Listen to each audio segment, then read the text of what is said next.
નમસ્કાર વિદ્યાર્થી મિત્રો, ધ અલ્ટ્રા માય સ્કૂલમાં આપ સર્વે વિદ્યાર્થી મિત્રોનું સ્વાગત છે. આજે આપણે ભણવાનું છે નવું ચેપ્ટર, પ્રકરણ નંબર 10 વર્તુળ. બરાબર, તો વર્તુળના પહેલા લેક્ચરમાં આજે આપણે જોઈશું. તો તમે ધોરણ 9માં મિત્રો અભ્યાસ કરી ચૂક્યા છો. ધોરણ 9માં તમે શું અભ્યાસ કરી ચૂક્યા છો કે એક સમતલના એક ચોક્કસ બિંદુથી અચળ અંતરે ત્રિજ્યા પર આવેલા બિંદુઓને શું કહે છે? વર્તુળ કહે છે. મતલબ કે તમે અહીંયા જો તો એક તમારું ચોક્કસ કેન્દ્ર હોય. વર્તુળનું શું હોય તો કે અહીંયા જો વર્તુળનું શું હોય? કેન્દ્ર. તો વર્તુળના કેન્દ્રથી ચોક્કસ અંતરે એટલે કે અહીંયાથી દરેક જગ્યાએ એક સમાન અંતરે આવેલા બિંદુઓના ગણને શું કહેવાય છે? તો કે વર્તુળ કહેવાય છે. આને શું કહેવાય? વર્તુળ. અહીંયાથી દરેક આપણે હોય એક બિંદુ વર્તુળનું કેન્દ્ર હોય અને એક વર્તુળ પરનું બિંદુ હોય, એને આપણે શું કહીએ છીએ? તો કે ત્રિજ્યા હોય. બરોબર, આને આપણે કહીએ છીએ ત્રિજ્યા. તો આવી રીતે વર્તુળના કેન્દ્રથી સમાન અંતરે આવેલા ત્રિજ્યાઓ પરના બિંદુ, અહીંયા તમને વ્યાખ્યા એમ કરી છે. આ દરેક બિંદુને તમે આમ બનાવી દો તો અહીંયા જે બને છે એ શું બને છે? તો કે વર્તુળ બને છે. એટલે કે સમતલના એક ચોક્કસ બિંદુ એટલે કે કેન્દ્રથી અચળ અંતરે એટલે કે ત્રિજ્યા પર આવેલા બિંદુઓના સમૂહને શું કહેવાય છે મિત્રો? તો કે વર્તુળ કહેવાય છે. વર્તુળમાં તમે મિત્રો બીજું થોડું ઘણું શીખી ગયા, જેમ કે જીવા, વૃત્તખંડ, વૃત્તાંશ, ચાપ વગેરે. તો આપણે જોઈએ જીવા કોને કહેવાય. જો આ છે વર્તુળનું કેન્દ્ર, તો વર્તુળ પરના કોઈ પણ બે બિંદુને હું જોડી દઉં. વર્તુળ પરના કોઈ પણ બે બિંદુને જોડી દઉં અને જે રેખાખંડ બને એને શું કહેવાય? જીવા. એટલે કે વર્તુળના બે અંત્ય બિંદુને જોડતા રેખાખંડને શું કહેવાય છે મિત્રો? તો કે જીવા કહેવાય.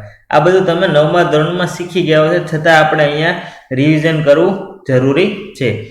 શું કીધું? તો કે વર્તુળ પરના બે અંત્ય બિંદુને જોડતા રેખાખંડને વર્તુળની જીવા કહેવાય છે. હવે વૃત્તખંડ કોને કહેવાય એ પહેલા આપણે જોઈએ વૃત્તાંશ કોને કહેવાય.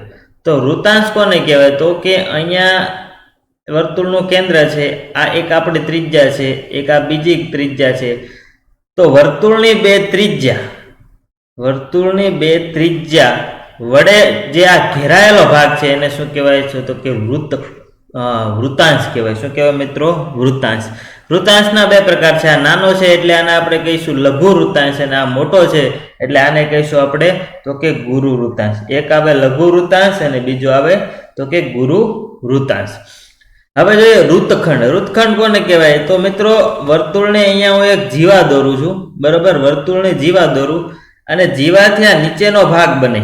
જીવાથી શું બને? આ નીચેનો ભાગ બને. આને શું કહેવાય? તો કે વૃત્તખંડ કોણ. વૃત્તાંશ છે એ ત્રિજ્યાઓથી બને છે. વૃત્તખંડ જ્યારે શેનાથી બને છે? જુઓ, એમાં પણ બે પ્રકાર છે. આને લઘુ વૃત્તખંડ કહેવાય છે અને આ મોટો ભાગ છે એને કહેવાય છે ગુરુ વૃત્તખંડ કહેવાય. બરોબર, આમાં પણ બે પ્રકાર છે. બરાબર, હવે એક અહીંયા આપણે રહી ગયું કે તમે જીવા આપણે ભણ્યા, પણ વર્તુળની મોટામાં મોટી જીવા. વર્તુળની મોટામાં મોટી જીવા એટલે શું? તો કે વર્તુળનો વ્યાસ. વર્તુળનો વ્યાસ એટલે કેન્દ્રમાંથી પસાર થતી જીવાને શું કહેવાય? તો કે વર્તુળનો વ્યાસ કહે છે.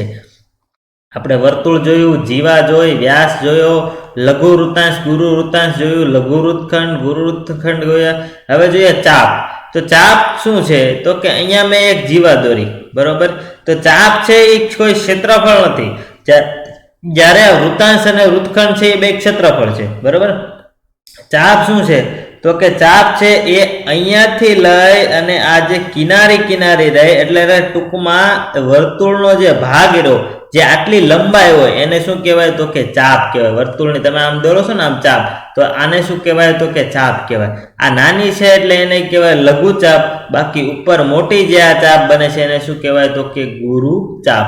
તો આવી રીતે મિત્રો વર્તુળમાં તમને અલગ અલગ જે 9મા ધોરણમાં તમે શીખી ગયા એ ભાગ છે અહીંયા. તો કે વર્તુળમાં એક તો વર્તુળ, એની ત્રિજ્યા, એની જીવા, એનો વ્યાસ, એનું વૃત્તખંડ, એના વૃત્તાંશ અને બીજું શું છે? એની ચાપ. આટલી વસ્તુનો આપણે અભ્યાસ કરવાનો છે. નેક્સ્ટ જોઈએ હવે 10મા ધોરણમાં. હવે આપણે જ્યારે કોઈ સમતલમાં વર્તુળ અને રેખા આપેલા હોય ત્યારે ઊભી થતી જુદી જુદી પરિસ્થિતિઓને જોવાની છે. એટલે અહીંયા શું કહે છે કે એક વર્તુળ અને એક રેખા PQ આ બંનેનો તમારે વિચાર કરવાનો છે. તો વર્તુળ અને રેખાનો તમે વિચાર કરો તો અહીંયા 3 શક્યતાઓ મળે. કેવી મળે મિત્રો? તો કે 3 શક્યતાઓ મળે. પહેલું તો કે વર્તુળ અને તમારી જે રેખા છે એ વર્તુળને છેદતી નથી. અહીંયા શું કહે છે? રેખા PQ એ વર્તુળને છેદતી નથી, એટલે કે વર્તુળને શું છે તો કે બહાર છે.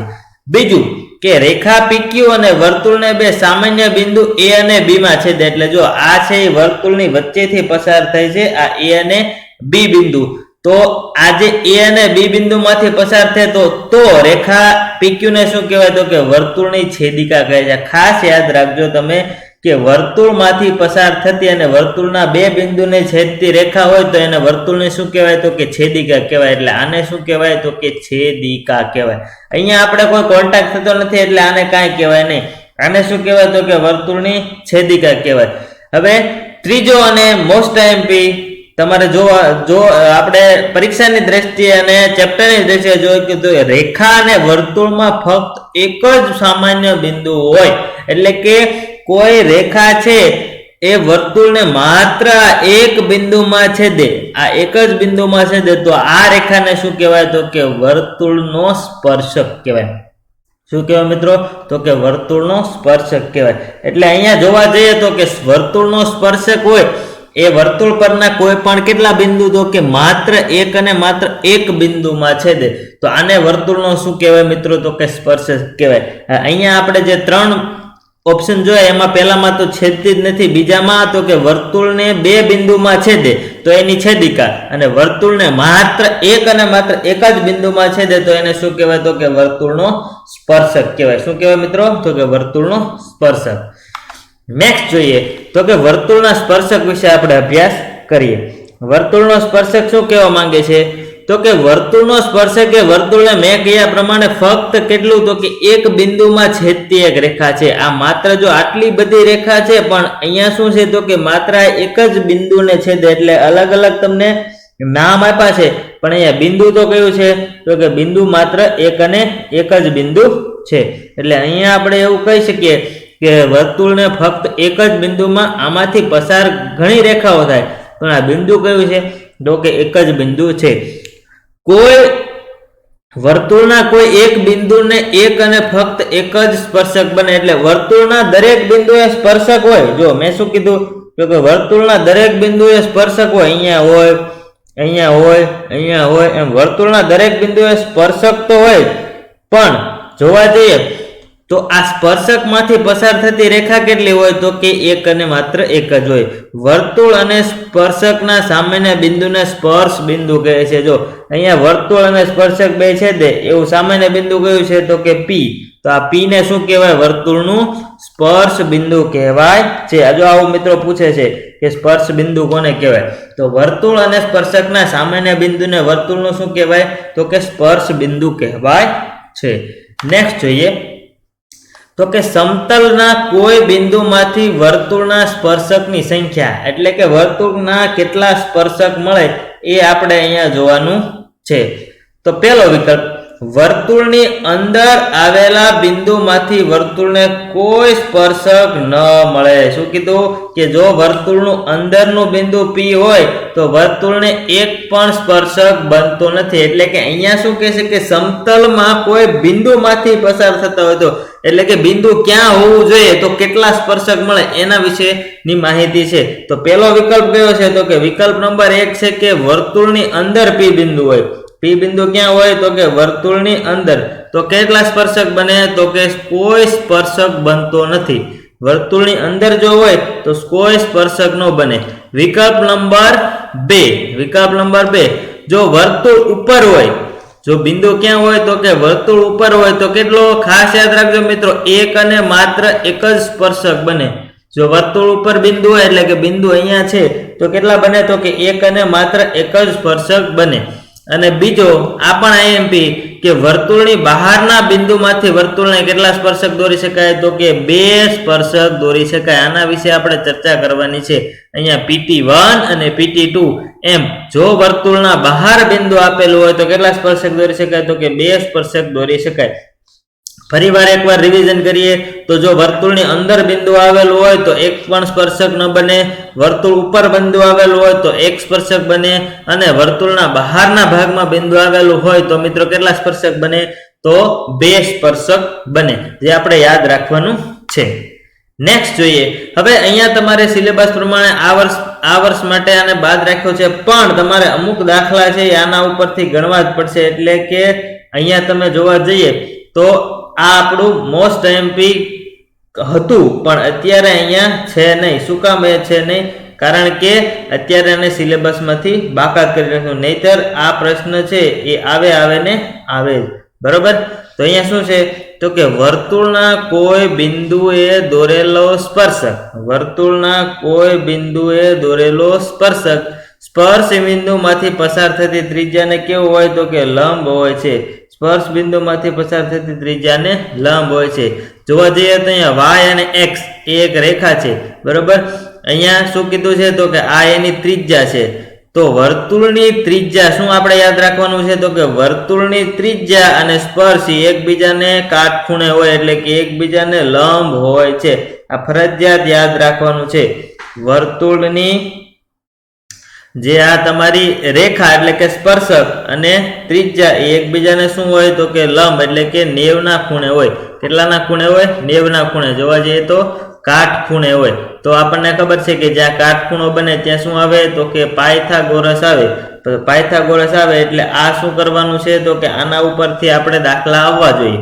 એટલે યાદ રાખવાનું કે કોઈ સ્પર્શક અને ત્રિજ્યા જો એકબીજાને ટચ થતી હોય તો ત્યાં કેટલાનો ખૂણો બનાવે? તો કે હંમેશા 90 નો ખૂણો બનાવે. એટલે આ પ્રમેય છે નહીં સાબિત કરવાનો, પણ આપણે આની થિયરી પ્રમાણે યાદ રાખવો જરૂરી છે. નેક્સ્ટ જોઈએ. તો આ પ્રમેય પણ આપણી થિયરીમાં નથી, પણ આપણા માટે ખૂબ જ અગત્યનો છે પ્રમેય. શું છે? તો કે વર્તુળની બહારના બિંદુમાંથી વર્તુળને દોરેલા સ્પર્શકની લંબાઈ સમાન હોય છે. આના પહેલા આપણે જોયું કે વર્તુળનું બહારનું બિંદુ હોય તો કેટલા સ્પર્શક દોરી શકાય? તો કે 2 સ્પર્શક દોરી શકાય. વર્તુળનું બહારનું બિંદુ હોય તો વર્તુળને કેટલા સ્પર્શક દોરી શકાય? તો કે 2 સ્પર્શક દોરી શકાય. તો એ પ્રમાણે એ જ વ્યાખ્યા અનુસાર અહીંયા આપણે શું કરવાનું છે? તો કે એ જ વ્યાખ્યા અનુસાર આપણે અહીંયા જોવાનું છે.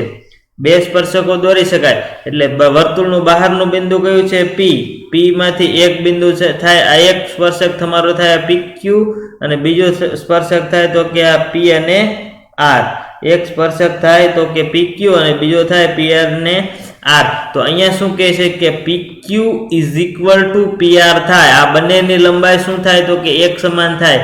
કે વર્તુળના બહારના બિંદુમાંથી વર્તુળને દોરેલા સ્પર્શકની લંબાઈ કેવી થાય? તો કે સમાન થાય. એટલે PQ જેટલી લંબાઈનો થાય એટલો જ PR નો લંબાઈનો થાય. બીજી વસ્તુ અહીંયા જોવા જઈએ તો આ પણ 90 ના ખૂણે બને, અને અહીંયા પણ કેટલાના ખૂણે બને? તો કે 90 ના ખૂણે બને. એટલે યાદ રાખવાનું, જો આ ત્રિજ્યા છે સ્પર્શકને લંબ હોય એટલે અહીંયા 90 નો ખૂણો બનાવે. ત્રિજ્યા સ્પર્શકને લંબ હોય એટલે અહીંયા પણ કેવો હોય? તો કે 90 ના માપનો ખૂણો બનાવે. આ રીતે આપણે આ વસ્તુ યાદ રાખવાની છે. નેક્સ્ટ જોઈએ સ્વાધ્યાય 10.1. જો મિત્રો થિયરી અહીંયા આપણી પૂરી થઈ ગઈ છે. હવે માત્ર આપણે શું લેવાનું છે? સ્વાધ્યાય 10.1 અને સ્વાધ્યાય 10.2 ના જેટલા પણ અગત્યના દાખલાઓ આપણને કીધા છે એટલાનો આપણે અભ્યાસ કરવાનો છે. બરોબર. તો અહીંયા શું કહે છે કે વર્તુળને કેટલા સ્પર્શકો છે? બરોબર. તો વર્તુળને મિત્રો કેટલા હોય? તો કે અસંખ્ય સ્પર્શક બનાવી શકાય. એક વર્તુળ હોય તો એક આ બિંદુએ હોય, એક આ બિંદુએ હોય, એક આ બિંદુએ હોય. આ એમ વર્તુળને દરેક બિંદુએ એક સ્પર્શક હોય એટલે વર્તુળને ટોટલ કેટલા સ્પર્શક હોય? તો કે અસંખ્ય સ્પર્શકો બનાવી શકાય. બરોબર. પછી તો કે ખાલી જગ્યા પૂરો. ખાલી જગ્યા પૂરવામાં શું છે? તો કે સ્પર્શક વર્તુળને ખાલી જગ્યા બિંદુમાં છેદે. તો આપણે કીધું એમ સ્પર્શક વર્તુળને કેટલા બિંદુમાં છેદે? તો કે એક બિંદુમાં છેદે. સ્પર્શક છે એ વર્તુળને એક જ બિંદુમાં છેદે. પછી બીજું જોવા જઈએ તો શું થાય? તો કે વર્તુળને 2 બિંદુમાં છેદતી રેખાને શું કહેવાય? તો કે આ વર્તુળ છે અને આમ 2 બિંદુમાં છેદતી રેખા હોય તો આને અંદર રેખા હોય એને શું કહેવાય? તો કે છેદિકા કહેવાય. શું કહેવાય મિત્રો? તો કે છેદિકા કહેવાય. વર્તુળને વધુમાં વધુ કેટલા સમાંતર સ્પર્શક દોરી શકાય? તો કે મિત્રો 2 સ્પર્શક દોરી શકાય. બરોબર, એક આ બાજુ સમાંતર હોય તો એક આ બાજુ હોય. તો કે વર્તુળને વધુમાં વધુ કેટલા? તો કે 2 સમાંતર સ્પર્શક દોરી શકાય. હવે છેલ્લો તો કે વર્તુળ અને સ્પર્શકના સામાન્ય બિંદુને શું કહેવાય? તો કે મિત્રો સ્પર્શ બિંદુ કહેવાય. શું કહેવાય મિત્રો? તો કે સ્પર્શ બિંદુ કહેવાય. આ આપણે થિયરીમાં ભણ્યા છે. તો અહીંયા જોવા જઈએ તો આપણે થિયરી અને સ્વાધ્યાય 10.1 ના દાખલા નંબર 1 અને 2 આટલું અહીંયા આપણે થિયરી પૂરતું સીમિત રાખશું. એટલે કે પ્રકરણ 10 થિયરીમાં આટલો જ પોર્શન છે. હવે નેક્સ્ટ લેક્ચરમાં આપણે શું કરશું? તો કે પ્રકરણ 10 માટે જે ગણતરીનો પોર્શન છે, બરોબર, એ આપણે પૂરો કરશું. ક્યાં? તો કે ભાગ 2 માં. એટલે અહીંયા તમારે પ્રકરણ 10 ના માત્ર કેટલા ભાગ થશે? તો કે 2 જ ભાગ થશે. અને બંને ભાગમાં તમારું પ્રકરણ કેવું થઈ જશે? તો કે પૂરું થઈ જશે. બરોબર મિત્રો, તો આવતા લેક્ચરમાં આપણે દાખલા તરફ જઈશું. Thank you.